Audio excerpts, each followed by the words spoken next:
Merci et bienvenue à Hebdo Santé, le rendez-vous pour le décryptage de l'actualité sanitaire en Afrique sur Medi 1. Une personne séropositive avec une charge virale indétectable peut-elle transmettre le VIH ou pas? Vous êtes sur ce plateau pour répondre à cette grosse interrogation. Docteur Messou Kwasi-Eugène, vous êtes médecin, clinicien épidémiologiste. Bonjour. Bonjour, monsieur. Alors, je précise que vous êtes chargé de recherche au service des maladies infectieuses et tropicales du CHU de Treichville et médecin-chef du CEPREF Akonda, qui est situé à Yopougon-Atié. Déjà, dites-nous, que signifie CEPREF Akonda? Mais merci beaucoup. CEPREF, ça signifie Centre de prise en charge de recherche et de formation. Nous n'avons pas précisé le terme SIDA, parce qu'à l'origine, c'était discriminatoire, donc on n'a pas voulu préciser ce terme-là. D'accord. Donc, CEPREF Akonda, c'est un centre de prise en charge du VIH. Exactement. Alors, vous n'êtes pas seul sur ce plateau. Nous sommes également en compagnie de M. Samuel Assandé. Bonjour. Bonjour, monsieur.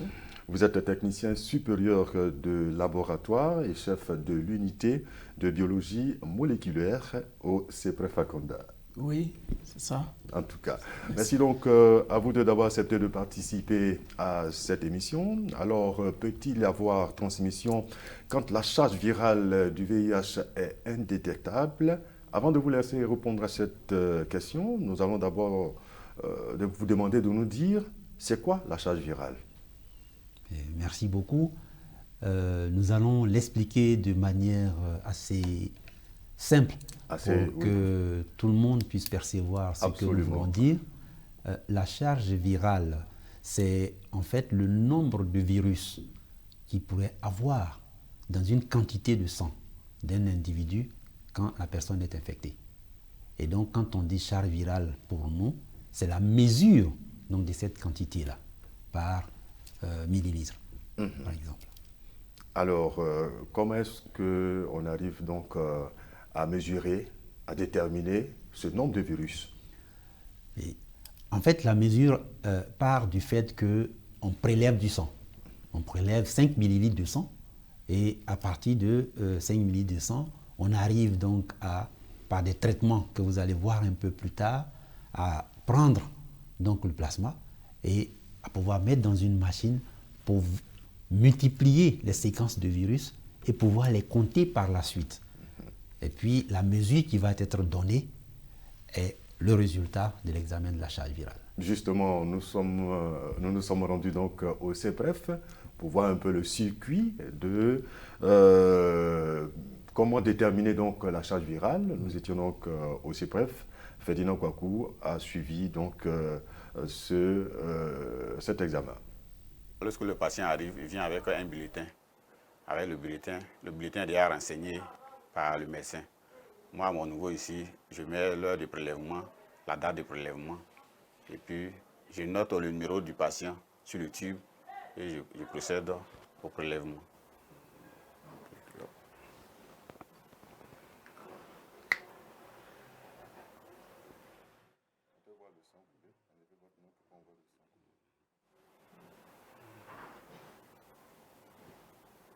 Après ça, maintenant, une fois que c'est fini, le malade s'en va et puis nous, après, on achemine l'échantillon au laboratoire.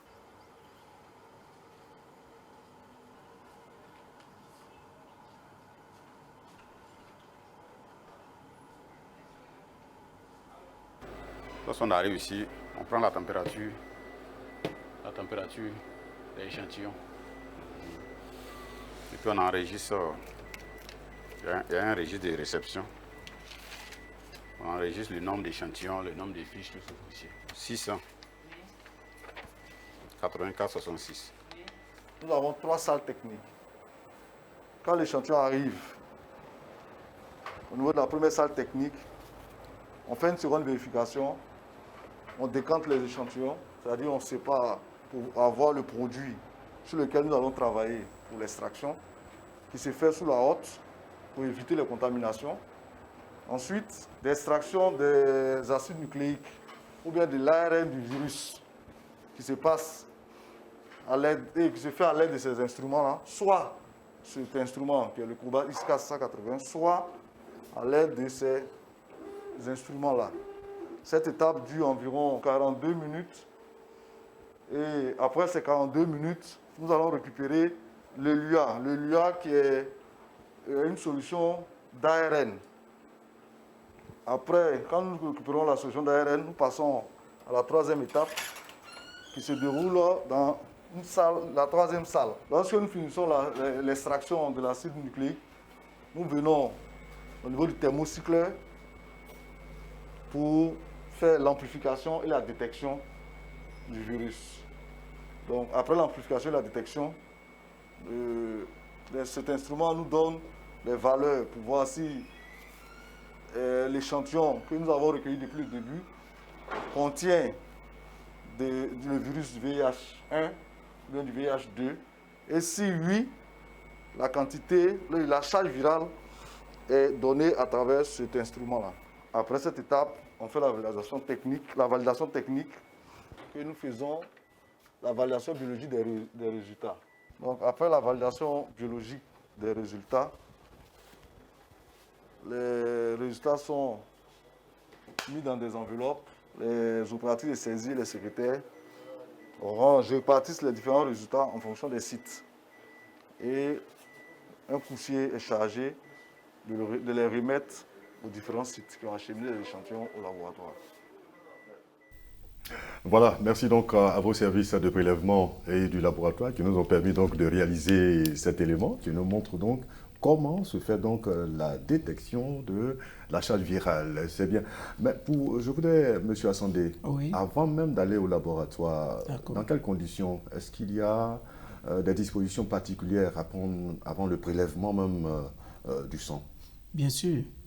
Et en termes de dispositions, il faut d'abord que le patient se rende au centre. Et une fois au centre, il se présente au poste de prélèvement avec un bulletin bien renseigné. Parce qu'on a besoin de la complétude pour pouvoir transmettre au médecin qui a demandé les résultats avec tous les commentaires nécessaires. On vient à jeun ou alors on peut... Non, pour la charge virale, ça ne se fait pas à jeun. D'accord. Ça ne se fait pas à jeun, donc le patient peut arriver. D'accord, on aura donc d'autres détails avec vous tout à l'heure. Mais docteur Messou, permettez-nous donc de rester au CEPREF pour savoir un peu plus sur ce centre-là. Quelle est votre capacité à réaliser donc les examens de charge virale? Et merci beaucoup. Un centre comme le CEPREF est un centre d'abord clinique qui a une capacité de actuellement 28 000 malades qui sont enregistrés et donc un flux de patients de près de 150 par jour que nous recevons. On a plus de 5 000 malades qui sont sous traitement antirétroviraux et donc on avait besoin d'un laboratoire qui a une bonne capacité donc, de réaction. En plus, nous venons à partir de notre laboratoire à suppléer donc, le CHU de Yopougon qui est fermé. Donc pour cela, on est obligé d'avoir une très forte cadence. Nous pouvons aller jusqu'à 500 voire 1000 examens de charge virale réalisés par jour. Par jour? Oui, parce que nous avons 3 plateformes. Donc 2 plateformes qui sont ouvertes et puis une plateforme qui est fermée. On pourra revenir sur ces détails-là avec M. Assandé. Nous avons une très grande capacité. D'accord. En tout cas, vraiment... Je voulais juste réagir sur la réaction du Dr Messou. D'accord, M. En termes de capacité, il faut aussi ajouter qu'au sein du laboratoire, nous pouvons en temps réel réaliser plus de 1000, comme il a dit, et pouvoir mettre à disposition plus de 700 résultats sur les 1000. Par jour. Par jour. On l'a en même temps, c'est-à-dire on vient le même jour quand on fait le prélèvement, on va faire tous les circuits qu'on a vus, on a le résultat. On a le résultat. D'accord. Nous, le laboratoire, ce qu'on met à disposition dans les bacs et les coursiers qui ont acheminé vers le laboratoire viendront et il y a toute la documentation qui accompagne pour que ça soit bien tracé. Donc l'échantillon qui est rentré au laboratoire, on sait qu'il a acheminé au laboratoire. On sait qui a réalisé les examens, quand ça a été mis à disposition et quel coursier est venu enlever pour envoyer vers le site. D'accord. Alors, au-delà de la charge virale, quel autre examen vous pratiquez au CEPREF? Mais comme le dit le nom, nous prenons en charge des patients vivant avec le VIH, mais en plus nous avons d'autres pathologies que nous faisons. Pour le VIH, il y a des examens de diagnostic, c'est-à-dire faire déjà le dépistage. Ensuite, les examens pour pouvoir mettre les gens sous traitement, ce qu'on appelle le bilan initial. Ça, c'est tout ce qui est biologie, qui permet de biochimie, tout ça, qui permettent de dire si le patient peut prendre les médicaments. Est-ce qu'il va pouvoir les tolérer? Et ensuite, quand c'est mis sous traitement, le patient est mis sous traitement, on s'assure aussi que le patient a des médicaments qui sont bien pris, donc une efficacité. C'est ce qu'on appelle le suivi. Et c'est dans ce suivi-là que nous avons des examens comme le dosage des CD4, mais aussi la charge virale, qui est un examen de biologie moléculaire, qui est à la pointe aujourd'hui du suivi des personnes vivant avec le VIH. Alors revenons donc à la charge virale. Oui. Quelle est son utilité? Pourquoi est-ce que le médecin demande à ce qu'on fasse la charge virale? Mais merci beaucoup. Pour nous, médecins, cliniciens surtout, la charge virale vient pour que le médecin ait la preuve que le médicament qui est bien pris par le patient, probablement, est efficace. Parce que si c'est efficace, il doit avoir une charge virale qui baisse, qui soit indétectable pour, disons, les matériels que nous avons aujourd'hui. Nous descendons jusqu'à 20 copies. C'est-à-dire que quand il y a moins de 20 copies, nous pensons que la charge virale est indétectable pour le patient. Parce que le zéro, on ne l'a pas encore. Voilà. Je vais apporter un élément de réponse pour dire que tout à l'heure, Dr. Messou a dit que la charge virale, c'est le nombre de virus dans l'organisme.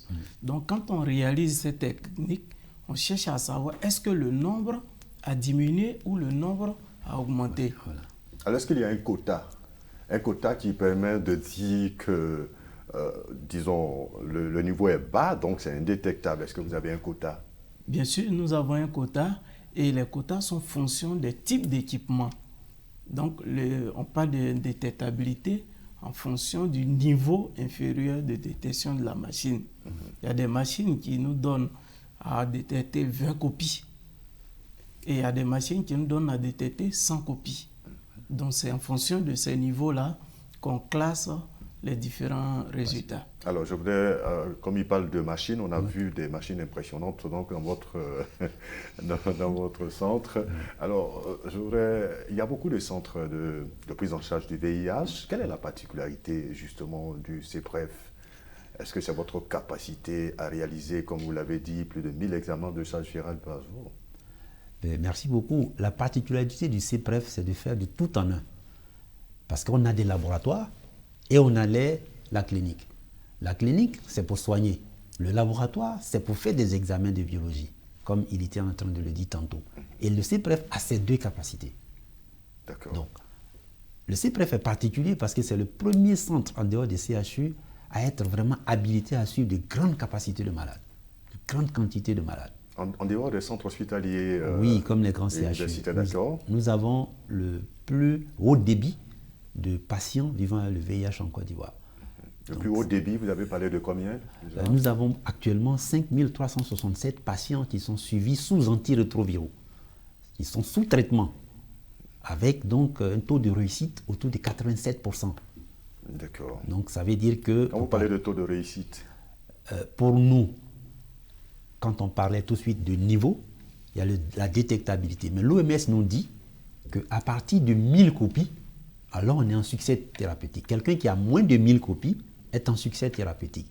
Et quand nous prenons ce succès thérapeutique à 1000, alors nous avons à peu près 90% de nos patients qui sont en succès. Mais quand nous descendons à 50, voire 100, voire 20 copies, alors nous avons 87% de nos patients qui sont en succès.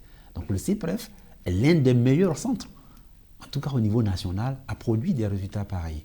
Pour des centres à grande capacité, je veux dire. Parce qu'il y a des petits centres qui peuvent faire mieux, mais parce qu'ils ont très peu de malades, alors que le CEPREF, c'est vraiment un centre qui est énorme, parce qu'il y a plus de 80 personnes qui travaillent chaque jour à réussir donc ces examens et ces résultats-là. D'accord. Et votre plateau technique vous permet de gérer tout ça?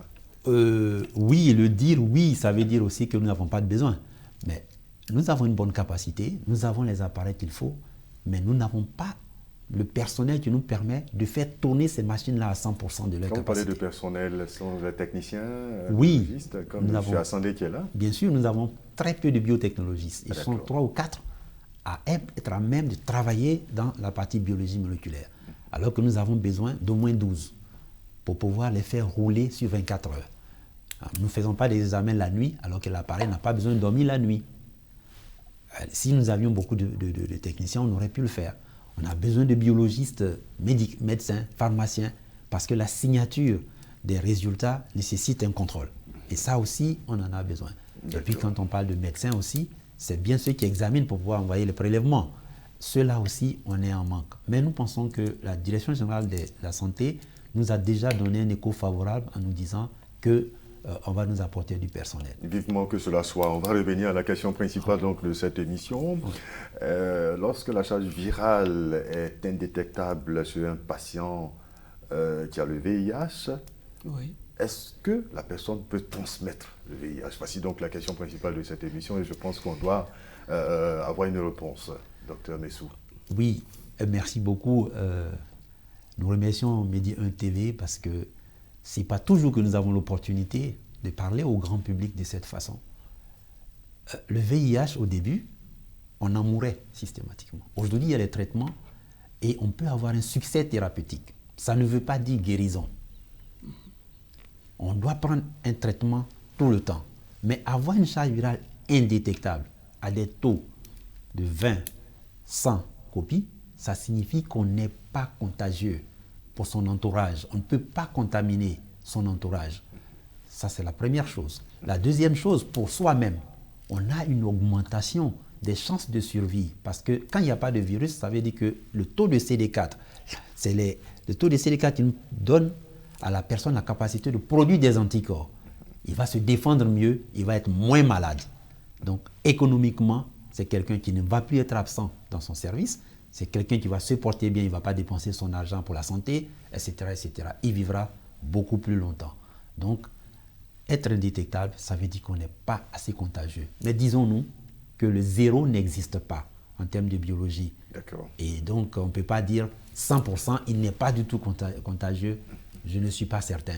Ça peut arriver, mais pour le moment, l'OMS nous dit en dessous de 1000 copies, les études l'ont montré, la contamination est quasi nulle. D'accord. Alors, donc suite à cet élément de réponse, je voulais ajouter que au niveau de la charge virale, quand on parle d'indétectabilité, il faut que les patients et tout le monde puisse comprendre que cela ne veut pas dire que la personne est guérie. Parce que dans nos rues, un peu partout, on entend que je suis allé à l'hôpital, on me dit que ma charge virale est indétectable. Donc je suis guéri, je ne prends plus de médicaments, je ne fais plus rien. Être indétectable, comme le docteur Messou vient de le dire, ça veut dire que le taux de transmission, le taux de pouvoir infecter de nouvelles personnes, ça va être réduit. Ça, c'est un élément très important. Il faut souligner parce qu'effectivement, on entend dire ça et là, je suis allé, j'ai fait mon test et on ne voit plus le sida dans mon sang. Vous êtes d'accord avec moi? Oui, c'est vraiment par erreur qu'on dit ça, parce que la façon de détecter le sida dans le sang, ce n'est pas la même chose que la charge virale. La charge virale, on compte le nombre de virus. Alors que la détectabilité, le fait de diagnostiquer le sida, c'est des anticorps. Est-ce que le sida est passé dans le sang, oui ou non?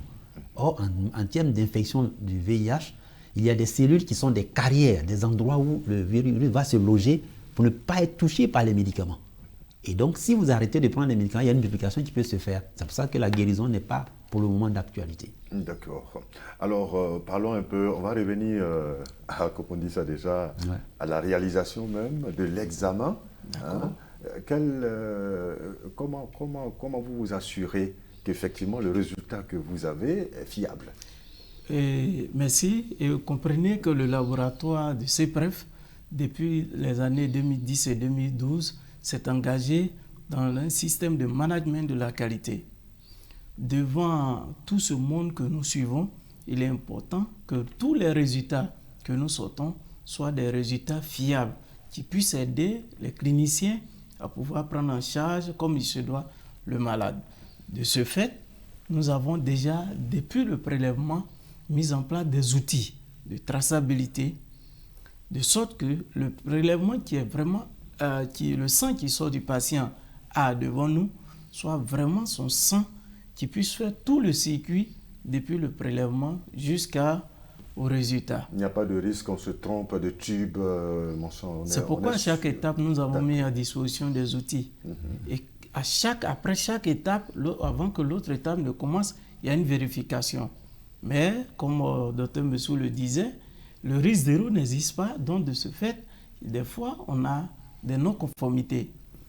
un qui devait être écrit, on écrit mal. Quand on ne voit pas, on fait des fiches pour dire que, tel que vous avez identifié, c'est pas ça, on n'arrive pas à bien déceler, reprélever pour qu'on soit sûr que c'est le bon prélèvement du bon patient. D'accord. Merci. En tout cas, merci infiniment à vous, M. Assandé. Vous l'avez dit, le risque zéro n'existe pas.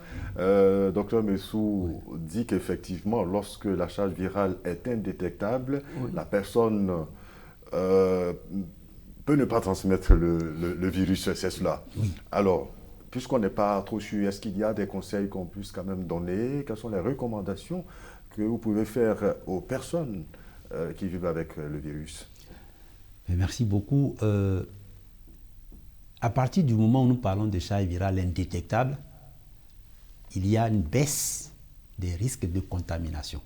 Mais à cela, l'OMS nous recommande de mettre les autres moyens de protection en jeu pour pouvoir amener ce risque-là à zéro. Quels sont ces moyens? Par exemple, il faut se protéger des relations. Quand on n'a pas besoin de faire des enfants, il faut se protéger ses relations. Ensuite, il existe la prévention médicamenteuse qui, elle, permet au patient ou à la patiente qui est en contact avec le virus de prendre des médicaments comme des pilules du lendemain pour ne pas être contaminé. Dans les couples sérodiscordants, ce qu'on appelle la PrEP, il faut faire une prévention à partir des médicaments. Donc tout ça, c'est des conseils que nous pouvons donner à nos patients qui arrivent et à la grande population, leur dire que quand on a un contact avec une personne qui est connue comme séropositive, il ne faut pas s'asseoir chez soi, il faut venir à l'hôpital parce que la médication existe pour ne pas être contaminé, même si le virus est rentré dans notre corps. Ça, c'est quelque chose de très important et c'est insu, ce n'est pas connu par la population. Donc, c'est vraiment des conseils qu'on pourrait donner. Il ne faut pas oublier les moyens traditionnels de prévention, comme le préservatif. Il ne faut pas non plus négliger qu'on ne doit pas faire du contact sans sang. Mais à cela, on doit ajouter le fait que les médicaments permettent la prévention. Les médicaments ont permis de réduire le taux de transmission de la mère à l'enfant à pratiquement zéro dans les pays développés. Ce médicament-là permet aujourd'hui de réduire les risques de prolifération du virus dans l'organisme d'un individu en contact s'il est bien pris, en tout cas avant les 48 heures après le contact. Donc c'est ces conseils-là qu'on pourrait ajouter. D'accord, donc il ne faut pas se dire que je suis très bien mon traitement, mon taux de ma charge virale a baissé, donc je peux vivre comme je veux. Voilà. Entre guillemets, je suis guéri du sida. Il ne faudrait pas le faire.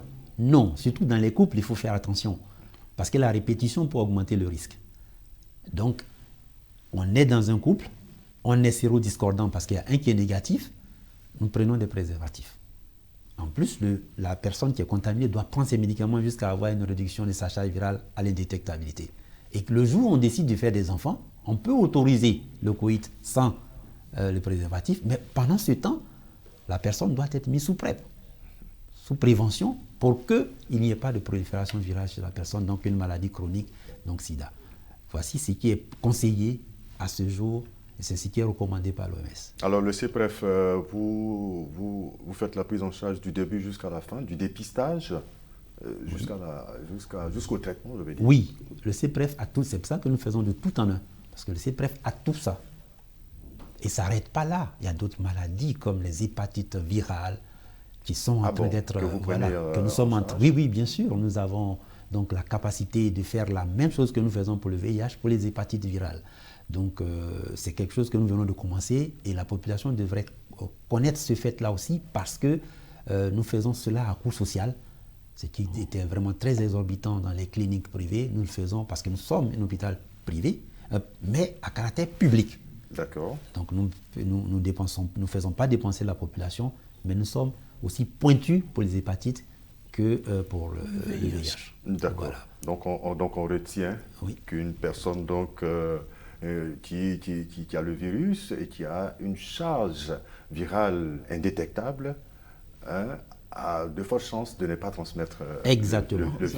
Oui, il faut le dire. Vous pouvez le dire sans vous tromper. D'accord. L'OMS vous l'autorise. Et là, il faut dire que c'est très bénéfique pour le patient lui-même et même pour la communauté. D'accord. C'est très bénéfique. Donc, au début, on regardait les signes. Le médecin qui recevait le malade pour sa prise en charge regardait est-ce qu'il n'y a pas de signes qui apparaissent sur le malade, mais les choses ont évolué de telle sorte que des signes, maintenant, on va juste à compter les virus avec la charge virale. D'accord. Vous voyez que les choses ont évolué. Les choses ont beaucoup évolué. Voilà. Donc, si le patient respecte, il pourra vraiment vivre longtemps. Donc, c'est dans l'intérêt même des malades et de tout le monde. Bien sûr. En tout cas, merci à vous, M. Samuel Assandé. Je rappelle que vous êtes technicien supérieur de laboratoire et chef de l'unité de biologie moléculaire au CEPREF à Konda.